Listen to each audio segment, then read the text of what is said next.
Deputy speaker ने किया, जिस तरीके से आवाम के मैंडेट के ऊपर डाका डाला गया, पूरे मुल्क के जो सीनियर कानूनदान हैं वो यकसू हैं कि ये जो रूलिंग है स्पीकर की आइन और कानून के खिलाफ है। लेटर के हवाले से बात ज़रूर हुई थी। मैंने शराज साहब से पूछा था कि आपने कोई लेटर लिखा है, तो उन्होंने कहा कि मैंने लेटर लिखा है, पर मैंने लेटर में ये लिखा है कि काफ लीग वाले किसी को भी वोट ना दें। हमारे मामलात को सुप्रीम कोर्ट का फुल बेंच उसे सुनने की हमारी जो है वो इस्तदा है।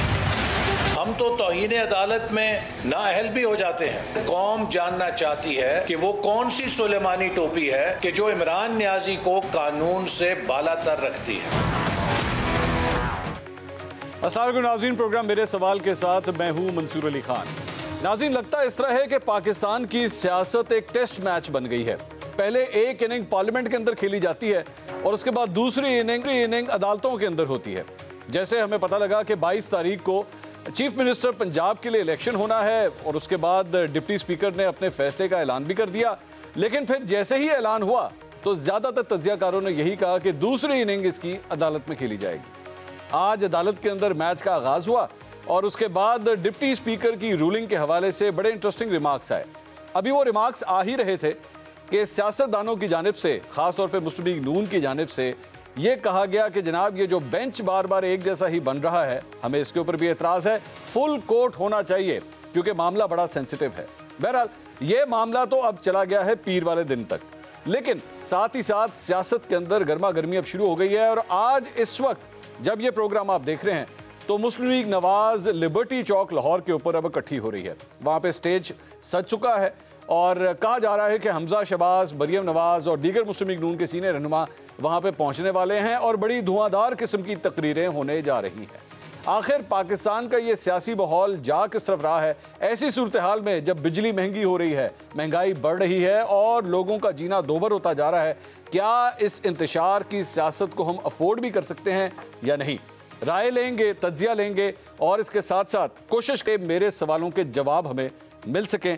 बड़े अच्छे पैनल के साथ आज हम मौजूद हैं, बड़े सीनियर लोग आज हमारे साथ मौजूद हैं। मुस्लिम लीग नून से आबिद शेर अली साहब हमारे साथ मौजूद हैं, सीनियर तज्जियाकार हैं, एंकर पर्सन हैं, मेरी सीनियर हैं। आसमा शिराजी साहिबा वो भी आज हमारे साथ मौजूद हैं। अतर काजमी साहब वो भी बड़े सीनियर तज्जियाकार हैं, बड़ी मुनफरिद राय है उनकी, वो भी आज हमारे साथ मौजूद हैं। माहिर कानून भी हैं, तज्जियाकार भी हैं, एंकर पर्सन भी हैं और सबसे बढ़ के मेरे भाई भी हैं, बैरिस्टर एहतिशाम साहब। बैरिस्टर साहब थैंक यू सो मच, आपसे बड़ी रहनुमाई लेनी आज हमने। बहुत बहुत शुक्रिया, आप तशरीफ लेकर आए। और इसके साथ साथ पाकिस्तान तहरीक इंसाफ का मौक़िफ़ भी हम हासिल करने की कोशिश करेंगे कि पाकिस्तान तहरीक इंसाफ जो है वो क्या राय रखती है इस सारे मामले के हवाले से। सबसे पहले ज़रा आबिद शेर अली साहब के पास चलते हैं। आबिद शेर अली साहब, आप लोगों की जानिब से, इत्तेहादी हुकूमत की जानिब से आज एक प्रेस रिलीज आई कि जनाब फुल कोर्ट होना चाहिए। ये 3 रुकनी जो बेंच बनाया गया है इसके ऊपर कुछ आप लोग खुश नहीं हैं। सर ऐसी क्यों, ऐसा क्या वजह है? अदालत जब आप लोगों के हवाले से फैसला देती है कासिम सूरी साहब की रूलिंग के ऊपर, आप लोग बड़े मुतमईन होते हैं, लेकिन अब इतना अदम एतमाद क्यों? बहुत शुक्रिया मंसूर साहब। देखें, हम तो पनामा वन से ही ठुकते आ रहे हैं, हमारी रगड़ाई की जा रही है। नवाज शरीफ साहब को बेटे को से तनख्वाह ना लेने पर डिस्क्वालीफाई कर दिया जाता है। इतनी बड़ी जीआईटी बनती है, 10 वॉल्यूम निकलते हैं, 10 वॉल्यूम खोदा पहाड़ निकला चूहे वाली साहब है।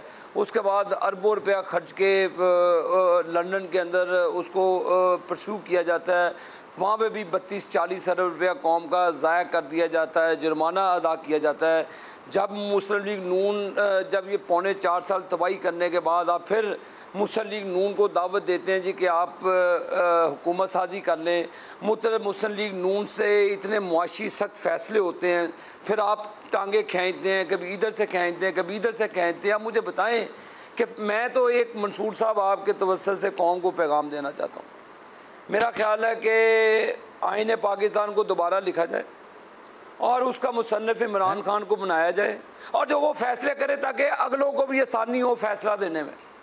पढ़े पढ़ाए फ़ैसले आ जाएंगे कि किसको सज़ा देनी है, किसके मुताबिक चलना है, इमरान किसको गालियाँ देता है वो उसका सबॉर्डिनेट बन जाएगा। ये क्या तमाशा बनाया वो इलेक्शन कमीशन को गंदी ज़ुबान इस्तेमाल करता है, गालियाँ देता है, फ़ैसला नहीं आता, वो और मामला करते फ़ैसला नहीं आता, मुस्लिम नून के ख़िलाफ़ फ़ैसले भी आ जाते हैं, मरियम नवाज़ शरीफ और नवाज़ शरीफ के केस को पेंडिंग कर दिया जाता है, 2-2 महीने की उसकी डेट्स दे दी जाती हैं।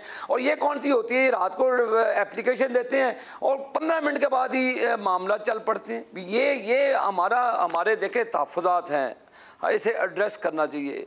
फुल कोर्ट बेंच बनना चाहिए। बाकी भी मुअज़्ज़ज़ काबिल एहतराम जजेज़ हैं, ये भी काबिल एहतराम है, वो भी काबिल एहतराम है। क्यों नहीं दूसरे जजेस के पास केस जाया जाता, क्यों नहीं इन मामला से निकला जाता, क्यों नहीं कौम सुख को अबहाम से निकाला जाता, कई डॉलर फिर ऊपर चला जाएगा। देखें मईशत का बेड़ा गर्क हो गया है। आप देख लें जो 4 साल का आपने फ़ैसले किए हुए हैं, RTS बंद करा के आपने फ़ैसले किए और उसके बाद आपने इलेक्शंस कराए। आप मुझे बताएं कि कब हमारे साथ जुल्म नहीं हुआ। आप मुझे मंसूर साहब प्लीज़ आप बता दें, मैं आपसे हाथ जोड़ के कहता हूं कि दोबारा आइन लिख लें और मुसन्नफ़ बना दें इमरान खान को, ताकि फ़ैसले करने में आसानी हो, ताकि अब आम ही ख़त्म हो जाए। आबिद शेरी साहब, ये सर अतर काज़मी साहब आपको बताते हैं, सर अतर काज़मी साहब आपको बताते हैं कि आपके जुल्म हुआ है। अतर काज़मी साहब, जुल्म हुआ है जी मुस्लिम लीग नून के ऊपर। आबिद शेर अली साहब फरमा रहे हैं बहुत जुल्म किया गया है और आइन नया लिखें और इमरान खान साहब को दे दें, जनाब वो लिख लें। देखिए ये तो आबिद शेर अली साहब की राय है और मैं उसका एहतराम करता हूं, उनको हक है कि वो अपनी राय रखें। लेकिन अगर आप हकायक देखें तो एतवार वाले दिन अदालत खुलती है, ना कोई एप्लीकेशन लेके जाता है, ना कोई दरखास्त आती है। यहाँ पे तो कल रात को अवाम वहां पे खड़ी रही और उन्होंने कहा कि हमने सुप्रीम कोर्ट में दरखास्त देनी है।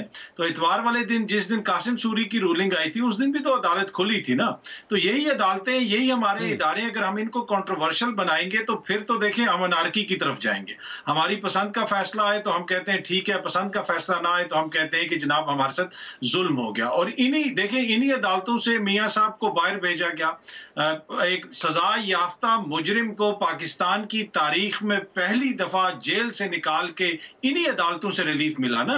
आइन और कानून के मुताबिक ही किया होगा। क्या वो जो आइन था या फिर वो जो कानून था वो राय विंड में लिखा गया था, जिसके तहत मुल्क की तारीख में पहली दफा सजा याफ्ता मुजरिम को बाहर भेजा गया इलाज के लिए। तो देखें यही इदारे हैं, अगर हम इनको इस तरह टारगेट करेंगे तो इस तरह तो मसाइल हल नहीं होंगे। दूसरी बात यह है कि आप समझने की चीज ये कि आप चीजें थोड़ी सी आगे निकल आई हैं।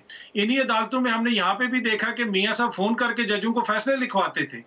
क्या वो ठीक थी? आपको वो वाली अदालतें वापस चाहिए? तो मेरे ख्याल में हमें इस तरह इदारों को टारगेट नहीं करना चाहिए। और जिस तरीके से इस वक्त एक सबजुडिस केस है और जिस तरीके से अदलिया के ऊपर हमलावर हुए में लोग ट्विटर के ऊपर भी और मीडिया के ऊपर भी, तो मेरे ख्याल में ये मुनासिब नहीं है। और इसमें बहुत सारे ऐसे अकाउंट्स हैं ट्विटर के ऊपर जिनको मरियम बीबी खुद फॉलो करती हैं, वो जजों को खिलाफ दुश्मन तराजी कर रहे हैं। तो मेरे ख्याल में कतन हमें जो है ना इस किस्म के रवैयों का गुंजाइश नहीं है पाकिस्तान के अंदर। हमें थोड़ी सी नजरसानी करनी चाहिए।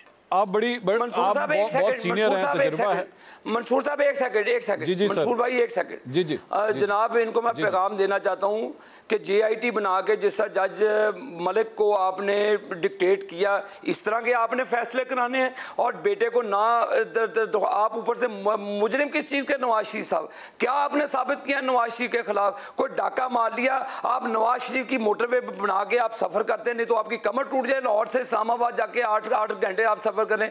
नवाज शरीफ के बनाए हुए एयरपोर्टों पर आप उतरते हैं, नवाज शरीफ के बनाए हुए मनसूबों पर आज आप बिजली हासिल कर रहे हैं। आप मुझे बताएं कि जज अरशद मलिक को क्या मैंने JIT में फोन करके व्हाट्सएप कॉल के जरिए नवाज शरीफ को कहा था सजा दे दें? क्या ये इंसाफ का तकाजा कि आप अपने मर्जी से फैसले कराएं और उसके बाद जो जज अरशद मलिक ने स्टेटमेंट दी आप उस पर JIT बनाते, आप उस पर फैसला करते? आप कैसे नवाज शरीफ को कह सकते हैं कि वो मुलजिम है? मैं कंडेम करता हूं आपके इस रवैये को कि आप कहेंगे जी मुलजिम है। आप मुझे बताएं कि नवाज शरीफ को किस चीज की सजा दी? उसका प्लेटलेस अकाउंट नीचे हो गया। अब वजीर आजम जाता है वो वाशिंगटन DC, कहता जी कि मैं उसका AC बंद करूंगा। आप जज हैं, आप कानून है, आप पुलिसदान है कि आप वजीर आजम है? को खुदा के लिए आप देखें हमने क्या बुरा किया? आगे सर पॉइंट आ गया, आप पॉइंट आ गया जी। वो अदालत ने सजा दी ना, अदालत ने सजा दी थी ना। जी जी, इसलिए वो जेल में थे। अदालत ने सजा दी थी, सजा याफ्ता मुजरिम ही है, आप उससे इख्तलाफ कर सकते हैं, उसके कोई मुजरिम नहीं है, वो मोहसिन है पाकिस्तान के। बैरिस्टर साहब ये सारी जो भी ये कहानी चल रही है, इसको किस तरह देख रहे हैं आप? ये एक पॉलिटिकल मूव है या ये एक्चुअली जेन्युइनली केस जिस तरह परस्यू हो रहा है एक कंसर्न है? जजेस ने कहा है कि जनाब जो रूलिंग दी है डिप्टी स्पीकर ने वो हमारे फैसले के मुताबिक नहीं थी, उसको गलत इंटरप्रेट किया गया। क्या इंटरप्रिटेशन है सर? अच्छा, सबसे पहले तो मुझे लगता है कि अगर ये रिमार्क्स आज ना आते तो बेहतर होता। अच्छा, क्योंकि आपने देखा है कितनी खप डाल गया पाकिस्तान मुस्लिम लीग नवाज की तरफ से जिस तरह से स्टेटमेंट्स आ रहे हैं, तो बेहतर था कि अगर आपने मंडे को इसको एडजर्न करना था और मंडे के बाद ही फैसला करना था, तो बादी नज़र में हमजा शहबाज की वजारत आला ख़तरे में है, इस तरह का कोई रिमार्क अदालत की तरफ से ना आता, क्योंकि अब हर कोई अपने तई इसकी तशरीह करेगा, हर कोई अदालत के फैसले को प्रिडिक्ट करने की कोशिश करेगा और अकॉर्डिंगली तब तक पॉलिटिक्स होती रहेगी। मुझे तो लग रहा है गेम खत्म हो गई हमजा की। देखिए ना, यही मैं कह रहा हूँ, ये आपकी इंटरप्रिटेशन है। मैं समझता हूँ एज ए लॉयर, मैं ये समझता हूँ कि अभी मामला सब जुडिस है। सुप्रीम कोर्ट ने अभी दोनों फरीकैन को मुकम्मल तरीके से सुनना है, उसके बाद किसी नतीजे पे पहुँचना है। और जिस पॉइंट ऑफ व्यू से मैं देख रहा हूँ एक वकील की हैसियत से, इसमें पॉइंट्स हैं। मिसाल के तौर पर वो जो फैसला था 63A के हवाले से सुप्रीम कोर्ट ऑफ पाकिस्तान का, उसकी अगर मैं समरी सिर्फ आपके सामने रखूँ तो उसमें पैराग्राफ 2 में तो सिर्फ ये कहा हुआ है कि इनहराफ कैंसर है, ठीक है, और इसको डिस्करेज किया जाना चाहिए। पैराग्राफ 3 में ये कहा हुआ है कि कोई भी अगर पार्टी का मेंबर पार्टी वो डायरेक्शन के खिलाफ जाके, पार्लियामेंट्री पार्टी की डायरेक्शन के खिलाफ जाके वोट करता है तो उसका वोट काउंट नहीं होगा। और ये बावजूद उसके है कि पार्टी हेड बेशक रिफ्रेन कर जाए उसके खिलाफ डिक्लेरेशन ऑफ डिफेक्शन के हवाले से, यानी कि अगर आप उसको वो नाअहल नहीं भी करवाना चाहते हैं लेकिन उसके बावजूद उसका वोट काउंट नहीं होगा, इतना लिखा हुआ है। ठीक है, अभी यहाँ पे कोई किसी किस्म की बहस अभी तक नहीं है मंसूर साहब। पार्टी हेड या पार्लियामानी पार्टी वो उसके बारे में बताइए। कोई बहस अभी तक नहीं है। ओके, ये मैं पैराग्राफ 3 पे पहुंच गया। ठीक है, उसके बाद पैराग्राफ नंबर 4 है, वो ये कहता है कि अगर कोई बंदा इनहराफ करता है तो उसका वोट भी काउंट नहीं होगा और उसको डिस्क्वालीफाई भी होना चाहिए। उसकी मुद्दत कितनी होगी इसका फैसला पार्लियामेंट को करना चाहिए, आर्टिकल 63 के अंदर जो अभी तक पार्लियामेंट ने नहीं किया। ये टोटल फैसला है। ओके,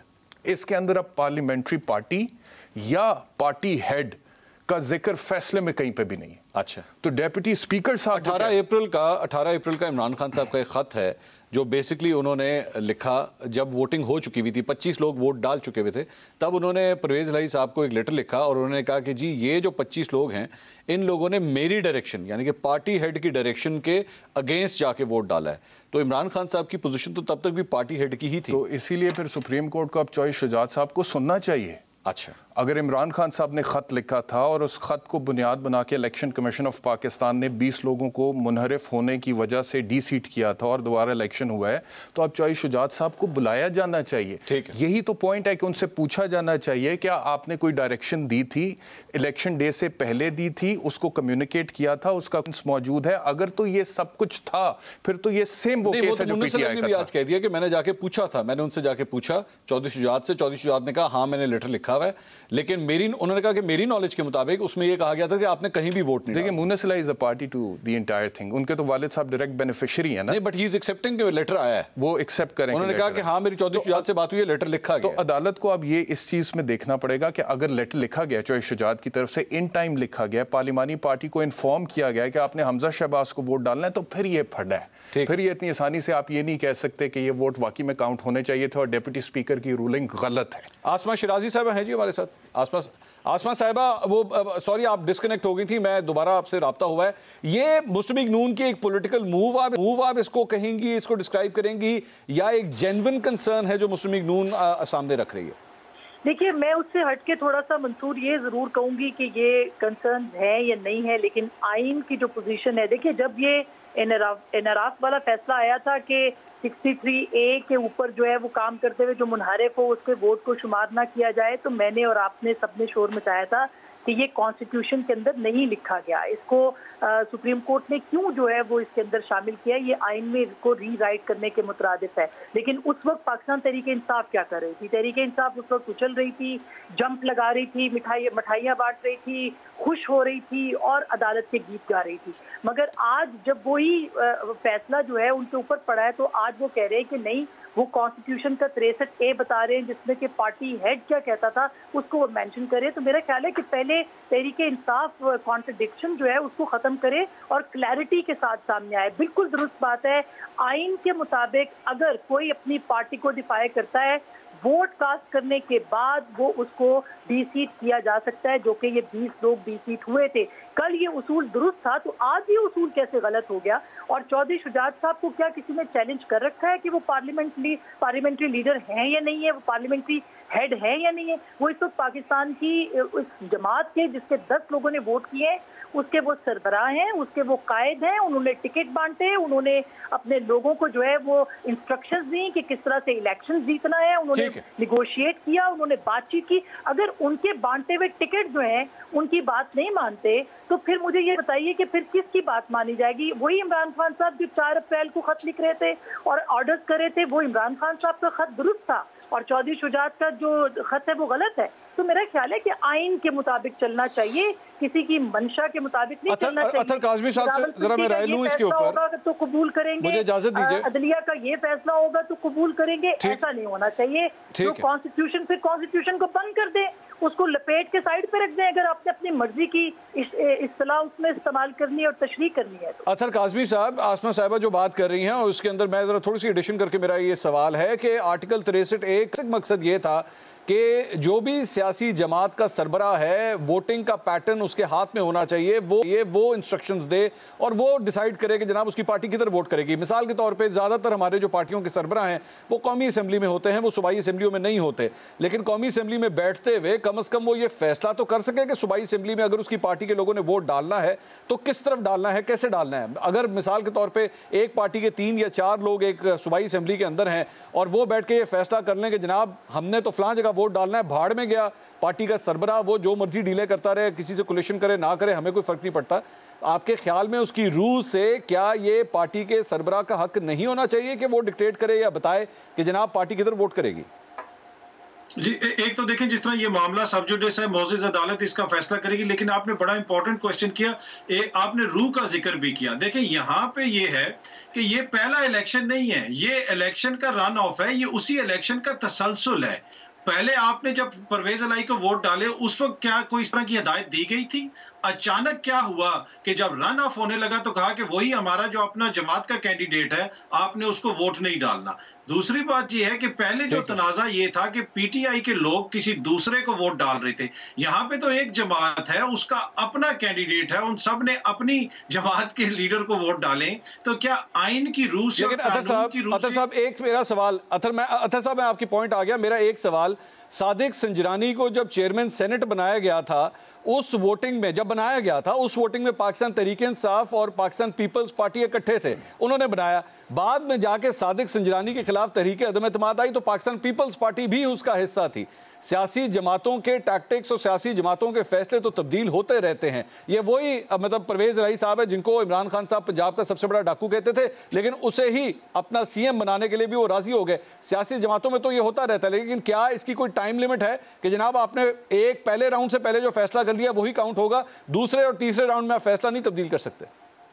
देखिए ये इलेक्शन के दरमियान में एक फैसला हुआ ना, देखिए उसी इलेक्शन का तसलसल है। बाकी आपकी बात बिल्कुल दुरुस्त है कि सियासी जमातों के फैसले चेंज होते रहते हैं। बीबी की जो कातिल लीग थी जिसके ऊपर बीबी के शहादत का इल्जाम लगाते थे, जरदारी साहब ने जाके उन्हीं के घुटने पकड़ लिए, तो ये तो हम पूरी कौम ने देखा, तो वो तो चीजें चेंज होती रहती हैं। उससे कतई नजर अब अदालत ने यह फैसला करना है कि ये उसी इलेक्शन का तसलसल था, उसके बीच में अचानक क्या हुआ कि राय उन्होंने तब्दील कर दी। और दूसरी बात, आइन का जो कानून और स्पिरिट है वो बड़ा इंपॉर्टेंट है। क्या जो स्पिरिट है वो ये बता रहा है कि यहाँ पे एक जमात अपने ही बंदे को वोट नहीं डाल सकती जो उनका अपना कैंडिडेट है?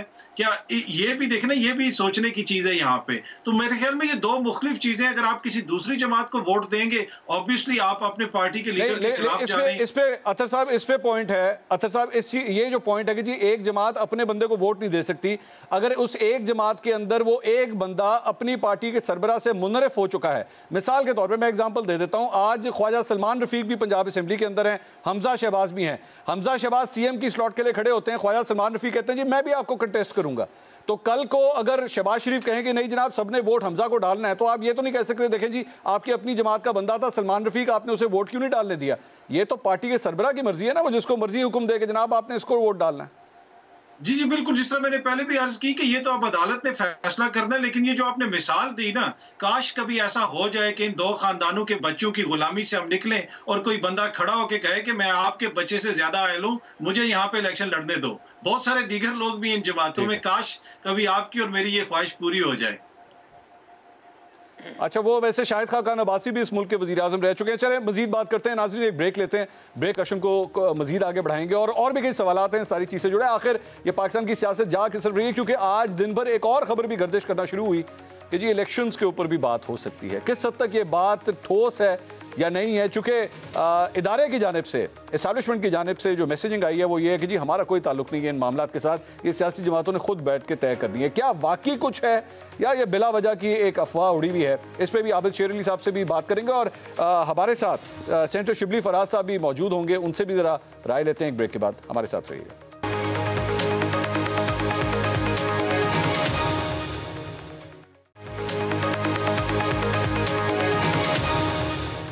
नाज़रीन welcome back after the break. हम बात कर रहे हैं आज जो भी अदालती कार्रवाई हुई है उसके ऊपर भी और उसके जो सियासी मुहर्रकात हैं उसके ऊपर भी डिस्कशन हो रही है। सेनेटर शिबली फराज साहब पाकिस्तान तहरीक इंसाफ के सीनियर रहनुमा भी हमारे साथ सुबह टेलीफोन लाइन पर मौजूद है। शिबली फराज साहब, एक जो सबसे इंपॉर्टेंट पॉइंट है जो ज़्यादातर तजियाकार भी पूछ रहे हैं वो ये है कि कासिम सूरी साहब की जब रूलिंग आई थी, जब उन्होंने तहरीक अदम-ए-एतमाद को फारिग कर दिया था, तो उस वक्त जब ये मामला गए थे कोर्ट के अंदर तो आप लोगों ने उस वक्त एतराज़ किया था कि जनाब अदालत जो है वो हाउस की प्रोसीडिंग्स को जो है वो चैलेंज नहीं कर सकती, वो नहीं इसको चेक कर सकती। लेकिन कल जो कुछ हुआ है, इस दोस्त मजारी साहब ने जो अपनी रूलिंग दी है, अब उसको लेके आप लोग खुद अदालत पहुंचे हैं, तो सर वो जिस तरह सुहेल वड़ाइच साहब कहते हैं, क्या ये खुला तजाद नहीं? पहली बात तो ये है कि जो कासिम सूरी ने जो रूलिंग दी थी उस पर तो अदालत का जो भी फैसला आया है वो आ गया है। वो सिचुएशन इस लिहाज से मुख्तलिफ थी कि उसमें एक मुल्क में बहुत बड़ा एक नेशनल सिक्योरिटी का इशू आ गया था जो कि सब चीज़ों पे हावी होता है, जिसमें कि ये उस वक्त वो के लॉ मिनिस्टर ने जो प्रेजेंटेशन दी थी पार्लियामेंट को कि ये इस तरह साइफर के ज़रिए एक साजिश हुई है, तो वो उसी साजिश का एक्चुअली जो कंप्लीशन थी, एग्जीक्यूशन थी, वो उसी दिन उस वक्त हो रही थी। तो स्पीकर का ये बनता था कि वो इस इशू को पोस्टपोन करे और वोटिंग को मौखिर करे, और जो सबसे ज़्यादा अहम चीज़ जो होती है वो नेशनल सिक्योरिटी होती है। यहाँ पे कोई नेशनल सिक्योरिटी का इशू नहीं था, यहाँ पे प्योर एक माफिया है जो कि हर तरीके से इक़्तिदार से चिमटा रहना चाहती है। आबिद शेर अली साहब, ये आपने गुफ्तगू सुनी सर, ये दोनों में ये फ़र्क है। आप वो कह रहे थे ना कि ये नहीं हो सकता कि सिर्फ हमारे साथ ही सब कुछ हो।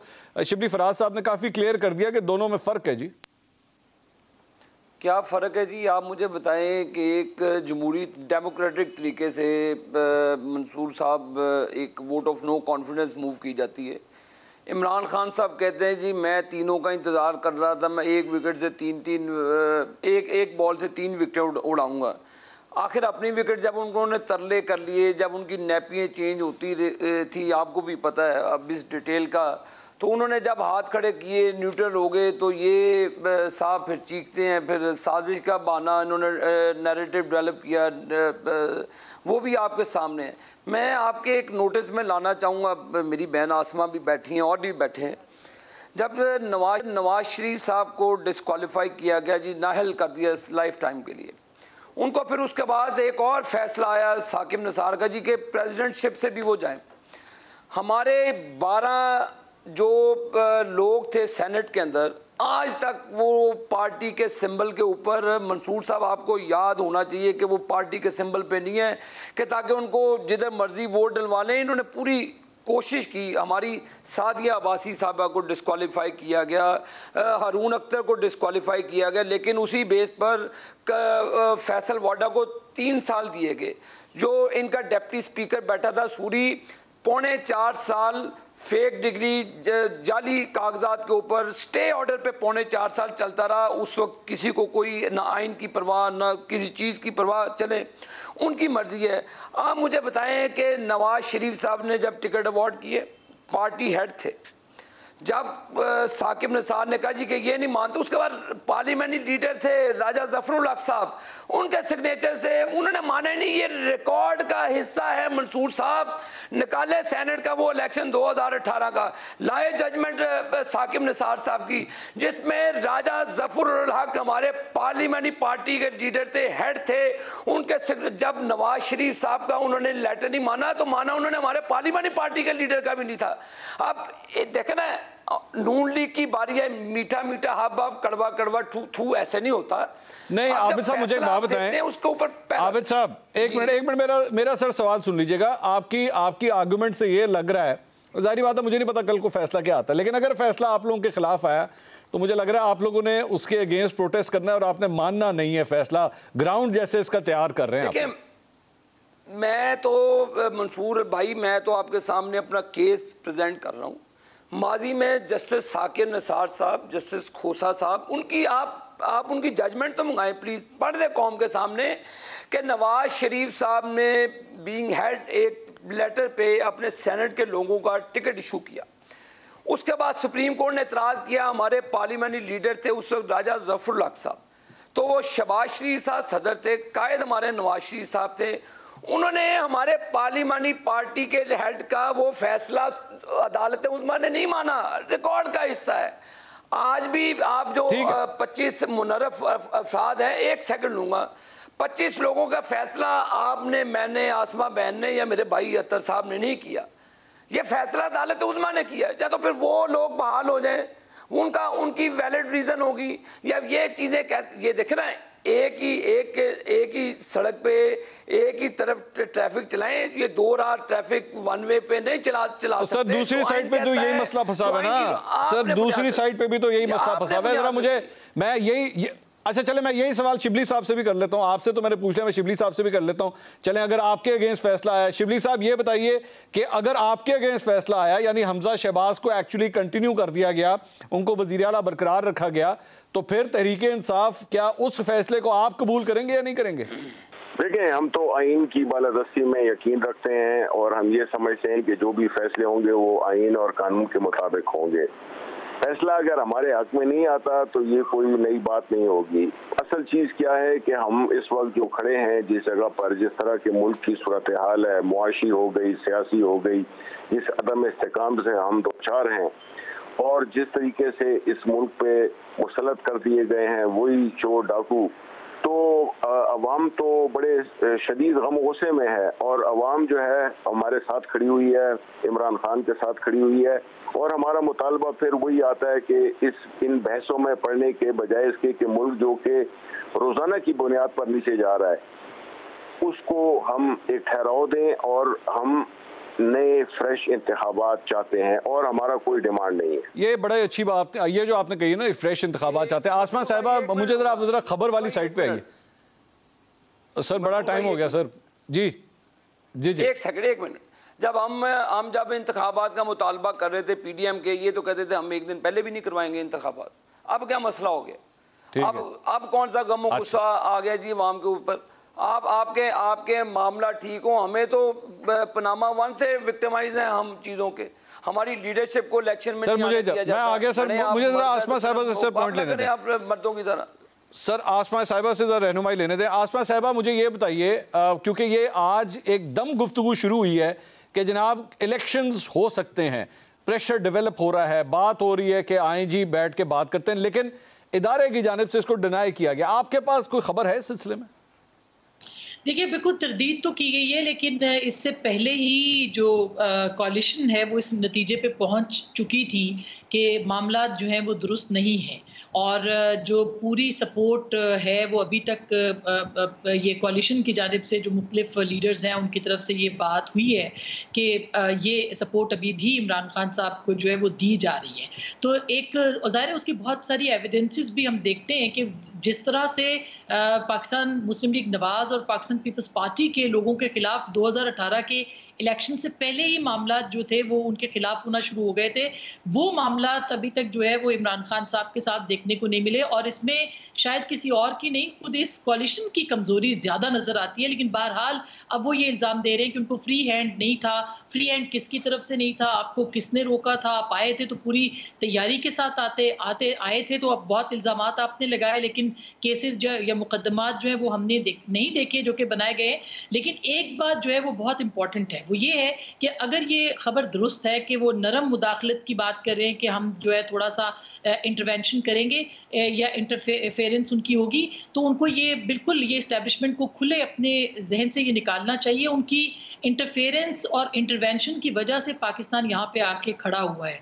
उन्होंने एक पूरा स्टेज तैयार किया, उन्होंने पूरे तरीके से एक मुल्क के मुआशरे के, पाकिस्तान के मीडिया को हाईजैक किया, एक खास नैरेटिव को प्रमोट किया, पाकिस्तान के कौमी सियासतदानों को जो है वो चोर और डाकू कहलवाया, और उसके बाद वो साइड पे हो गए। तो मेरा ख्याल है कि ये अगर वो इंटरफेरेंस अब करना चाहते हैं तो उनको बिल्कुल नहीं करनी चाहिए। ये उनका कोई आईनी इख्तियार नहीं है। पाकिस्तान के सियासतदान, भले वो इमरान खान साहब हों, भले वो दूसरे लीडर्स हों, उन सबको मिलके इसके ऊपर मामला करना है, और इसका प्लेटफॉर्म जो है वो सिर्फ और सिर्फ पार्लियामान है। पार्लियामान के अंदर बात होनी चाहिए। क्या वजह है कि इमरान खान साहब जो है वो पार्लियामेंट में नहीं आते हैं और वो कहते हैं कि रियासती इदारे जो है मुदाखलत करें, और क्या वजह है कि वो इस तरह का जो है वो ट्वीट करते हैं कि रियासती इदारे मुदाखलत करें? क्योंकि उनको भरोसा अभी तक रियासती इदारों के ऊपर है। तो मेरा ख्याल है कि ये बिल्कुल वाज़ेह होना चाहिए इसके ऊपर, और सियासतदानों को इसके ऊपर स्टैंड लेना चाहिए कि ये उनका इख्तियार नहीं होना चाहिए कि वो डायरेक्ट करें कि अक्टूबर में इलेक्शन है या नवंबर में। हाँ, सियासतदानों को ये फैसला जरूर करना चाहिए पार्लियामान के अंदर।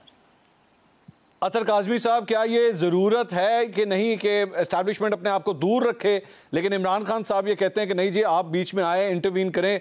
क्या होना चाहिए सर, आपकी क्या राय है? देखिए, ये जो हुकूमत इस वक्त हुकूमत में बैठे हुए, ये किसके हवाले से कहते हैं कि उन्होंने हमारे हाथ बांध दिए, हमें वो करने ही नहीं दे रहे? देखिए, ये एस्टेब्लिशमेंट के कंधों के ऊपर बैठ के आए हैं। इस वक्त आपके यहाँ एक कौमी हुकूमत कायम है जिसको एस्टेब्लिशमेंट लेके आई है, तमाम जमातें इसके अंदर हैं। तो ये हमसे क्यों पूछ रहे हैं, या इमरान से या किसी और से क्यों पूछ रहे हैं कि क्या करना चाहिए? भाई, आप तो कौमी हुकूमत है एक तरह की, सारी जमातें तो इकट्ठी होगी, आपके पास तो हल होना चाहिए। बाकी जहां तक एस्टेब्लिशमेंट के रोल का किरदार है, देखिए माजी में मियां साहब भी इस हवाले से एक वाज़ेह मौक़िफ़ रखते थे, दीगर जमातें भी वाज़ेह मौक़िफ़ रखती थी, लेकिन होता यह है कि जब ये इक़्तिदार से बाहर होते हैं तब तो मौक़िफ़ बड़ा वाज़ेह होता है, इक़्तिदार में आके मौक़िफ़ तब्दील हो जाता है। अब जो डेमोक्रेट्स हैं, जो जेन्युइन डेमोक्रेट्स हैं, चाहे वो पीटीआई के अंदर हैं या नून लीग में या पीपल्स पार्टी में या किसी और जमात में, इन्होंने फैसला करना है कि आपने एस्टेब्लिशमेंट के रोल को यहाँ पे कर्टेल करना है या एस्टेब्लिशमेंट के रोल को इसी तरह लेके चलना है। तो बॉल जो है वो जमहूरी जमातों के कोर्ट में है। अगर ये सारी जमातें मिलकर कोई फैसला कर लेंगी तो हम एक नई सिमत में चलेंगे, अदरवाइज यही गुफ्तगू आज से 5 साल बाद हम दोबारा कर रहे होंगे। तो बैरिस्टर साहब, यहाँ पे इसमें एक चीज़ जो मैं बार बार देख रहा हूँ, मैं अब ज़रा सियासत से हटके अगर मैं सिर्फ इदारों की मैं बात करूँ, ख़ास तौर पे मैं सुबह से देख रहा हूँ कि मुस्लिम लीग नून अब जजेस के ऊपर अटैक्स कर रही है। इससे पहले जब वो कासिम सूरी वाला मामला आया था तो चीफ जस्टिस के हवाले से ऐसी गुफ्तगू, ऐसी अल्फाज इस्तेमाल किए गए थे। इदारा क्या कर सकता है इस सिलसिले में, अपने आप को किस तरह प्रोटेक्ट कर सकता है इस किस्म के कीचड़ से? सबसे पहले तो यही करना चाहिए था कि आज को इस तरह के रिमार्क्स ना देते। अच्छा, देखिए ना, अब वो रिमार्क जो आया है अदालत की तरफ से, मरियम नवाज साहिबा का ट्वीट, अगर इंसाफ के ईमान भी धौंस, धमकी, बदतमीज़ी और गालियों के दबाव में आकर बार बार एक ही बेंच के ज़रिए मखसूस फैसले करते हैं, अपने दिए फैसलों की नफ़ी करते हैं, सारा वज़न तराजू के एक ही पलड़े में डाल देते हैं, तो इसे यकतरफा फैसलों के सामने सर झुकाने की तवक्को हमसे ना रखी जाए। बहुत हो गया। ये अब उसके मुकाबले में है ना उसके जवाब में, जबकि मैं जेन्युइनली ये समझता हूँ कि मंसूर साहब कि ये जो प्रोपोजिशन है जो सुप्रीम कोर्ट के सामने भी है, this is a genuine serious legal technical proposition जिसके ऊपर सुप्रीम कोर्ट पहली दफा कोई डिसीजन देगी। देखिए, मुझे ये लगता है कि वो जो आज रिमार्क भी आ गया ना जज साहब की तरफ से, जिसमें उन्होंने कहा बादियों नज़र में उनकी वजारत आला को खतरा है, वो शायद इस वजह से उन्होंने कह दिया क्योंकि डेप्यूटी स्पीकर साहब की बात पर रिलाई करते हुए जो उन्होंने कहा कि मैं सुप्रीम कोर्ट ने ये कहा हुआ है। सुप्रीम कोर्ट ने कहीं पार्टी हेड या पार्लियामेंट्री पार्टी की किसको फौकियत हासिल है बात नहीं की। 63 भी इस हवाले से साइलेंट है। अच्छा, ठीक है, उसमें जिक्र जरूर है कि पार्लियामेंट्री पार्टी की तरफ से डायरेक्शन अगर गई है, लेकिन वो डायरेक्शन किसने देनी है? वो पार्टी हेड नहीं देनी है ना। So this is going to be the first time कि सुप्रीम कोर्ट इसके ऊपर कोई फैसला देगा। ये एक genuine serious technical legal proposition, और इसको आप कासिम सूरी वाली प्रोपोजिशन के साथ कंपेयर नहीं कर सकते, क्योंकि that was a blatant violation of constitution. वो तो उन्होंने सीधा सीधा कह दिया मैं करवाता ही नहीं हूं वोटिंग आर्टिकल 5 के बुनियाद पे, तो वो गलत था। यहां पर एक फड्डा है, अब उन्होंने रिकॉर्ड को देखना है कि चॉइस शुजात साहब ने कोई डायरेक्शन दे दी थी, डायरेक्शन तो पार्टी हेड ने देनी है ना, ठीक है, डायरेक्शन पार्लियामेंट्री पार्टी ने या उसके हेड ने तो नहीं देनी। में मतलब ये इशू फंसा हुआ है, ये देखेंगे, सुप्रीम कोर्ट इसको देखेगा इवेंचुअली, उसके बाद रिकॉर्ड जो बताएगा उसके मुताबिक सुप्रीम कोर्ट फैसला करेगा। तो इतनी जल्दी नहीं करनी चाहिए और ये नहीं होना चाहिए था, पहली चीज। दूसरी चीज जो आप बात कर रहे हैं, मुझे भी अब ये लग रहा है कि इस्टेब्लिशमेंट जो है उसकी कोई बातचीत खान साहब से हो रही है।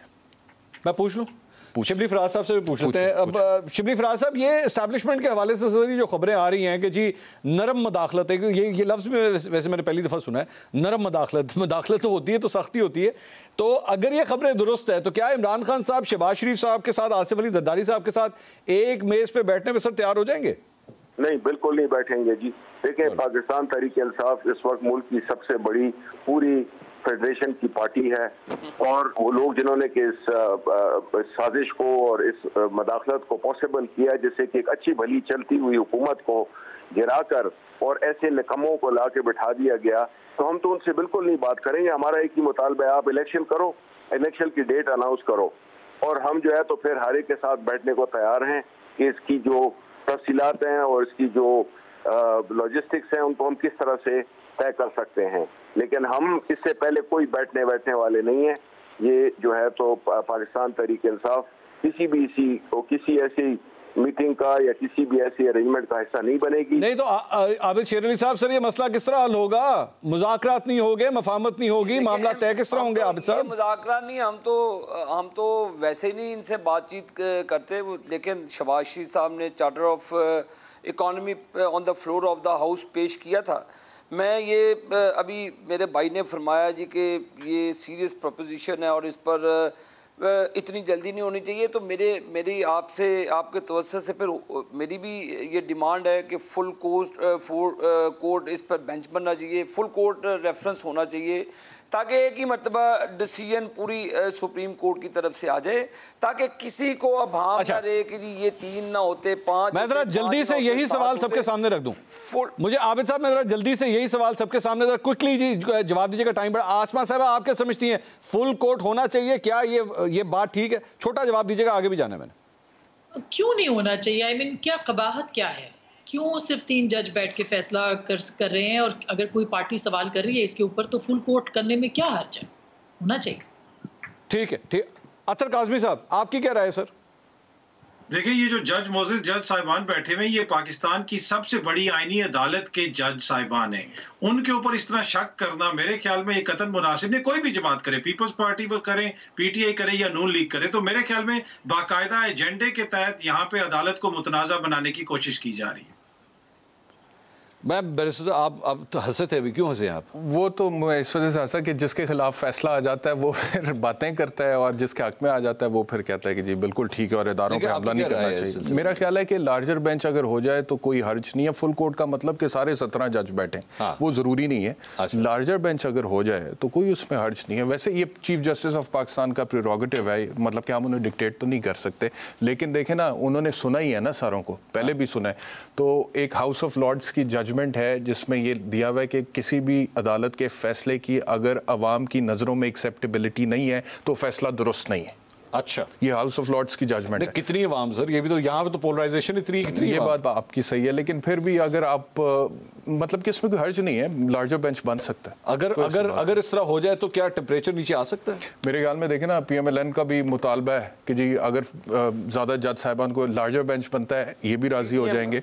और ये मैं जैसे आपसे अर्ज कर रहा हूँ कि ये एक सीरियस जेन्युइन लीगल प्रोपोजिशन है। आर्टिकल 63A की इंटरप्रिटेशन, वो तो 4 पेज का ऑर्डर है मंसूर साहब, और वो शॉर्ट ऑर्डर है, वो डिटेल्ड ऑर्डर नहीं है। बहुत इस पे बहुत हमें इंटरप्रिटेशन चाहिए। बहुत शुक्रिया बैरिस्टर एहतशाम साहब, आसमा शिराजी साहिबा, आबिद शेर अली साहब, अतर काज़मी साहब आपका, और सेनेटर शिबली फराज साहब, बहुत बहुत शुक्रिया आप सबका। नाज़रीन, प्रोग्राम से अब तक लेते हैं। कोशिश हमने की कि जो सवालात हैं उनके जवाब आप तक पहुंचा सके। आगे फैसला आपने करना है या फिर आगे जाके जजेस ने करना है कि ये मुल्क आगे किस तरफ चलेगा। देखते हैं, आप भी इंतजार कीजिए, मैं भी इंतजार करता हूँ। कल आपसे दोबारा मुलाकात होगी। अल्लाह हाफिज़।